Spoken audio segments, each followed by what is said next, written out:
بسم اللہ الرحمن الرحیم۔ السلام علیکم پیارے دوستو، میں ہوں سید سفیر بخاری اور آپ دیکھ رہے ہیں اردو سٹوری یوٹیوب چینل۔ بسم اللہ کی برکت کا واقعہ آج پیش خدمت ہے۔ کہا جاتا ہے کہ کسی علاقے میں قحط سالی پیدا ہو گئی۔ اس قحط سالی کی لپیٹ میں نہ صرف انسان بلکہ چرند و پرند سب اس کا شکار ہو گئے۔ مویشی مالکان بے حد پریشان تھے۔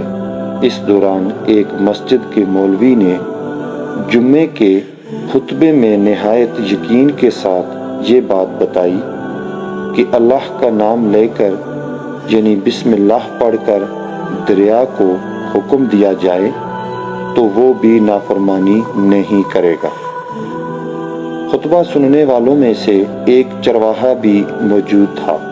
مولوی کی یہ بات اس کے دل میں اتر گئی اور اس بات پر اس کا یقین کامل ہو گیا۔ اس نے واپس آ کر اپنی بکریاں کھولی اور سیدھا دریا پر چلا گیا۔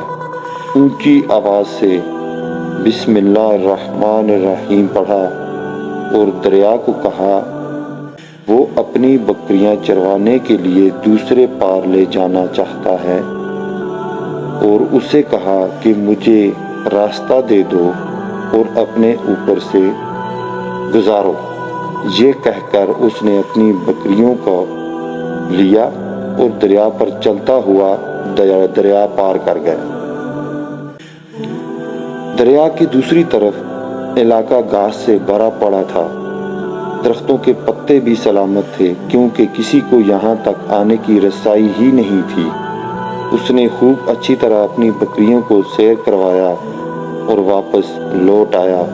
پھر یہی معمول بن گیا کہ وہ بکریاں روز پار چھوڑ کر واپس آ جاتا اور شام کو جا کر بکریاں واپس لے آتا۔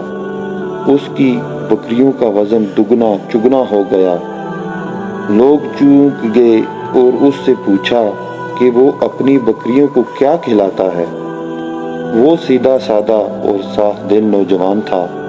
اس نے صاف صاف بات بتا دی کہ جناب میں تو بسم اللہ الرحمن الرحیم پڑھ کر دریا پر چل کر اپنی بکریاں دوسری طرف چروانے لے جاتا ہوں۔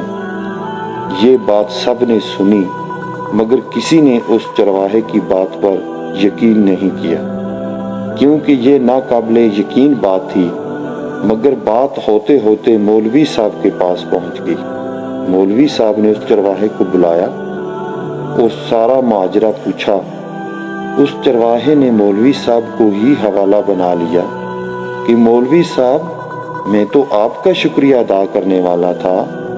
آپ نے جمعہ کے خطبے میں جو نسخہ بتایا تھا کہ بسم اللہ کہہ کر دریا کو بھی حکم دو تو وہ بھی انکار نہیں کرتا، تو میں تو بس آپ کے نسخے پر ہی عمل کرتا رہا ہوں۔ مولوی صاحب حیرت سے اس کے چہرے کو دیکھتے رہے۔ مولوی صاحب نے کہا بھائی صاحب ایسی باتیں تو ہم ہر جمعہ میں کرتے ہیں، فقط ان کا مقصد لوگوں کا ایمان بنانا ہوتا ہے۔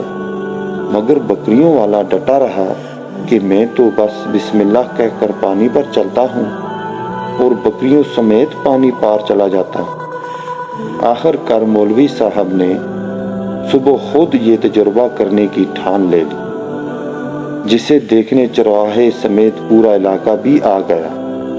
مجمع زیادہ جمع ہو گیا تھا۔ مولوی صاحب نے ایک دو بار سوچا کہ انکار کر دوں کہ کہیں ڈوب نہ جاؤں، مگر وہ جو مولوی صاحب کو کندھے پر اٹھا کر لائے تھے اب وہ بھی جوش و خروش سے اللہ اکبر کے نعرے لگا رہے تھے اور مولوی صاحب کے حق میں تعریفیں کر رہے تھے۔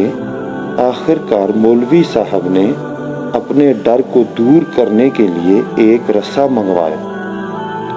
پہلے اسے ایک درخت کے ساتھ باندھا، پھر اپنی کمر کے ساتھ باندھا، پھر ڈرتے ڈرتے ڈیلا ڈالا بسم اللہ پڑھا اور دریا پر چلنا شروع ہو گئے۔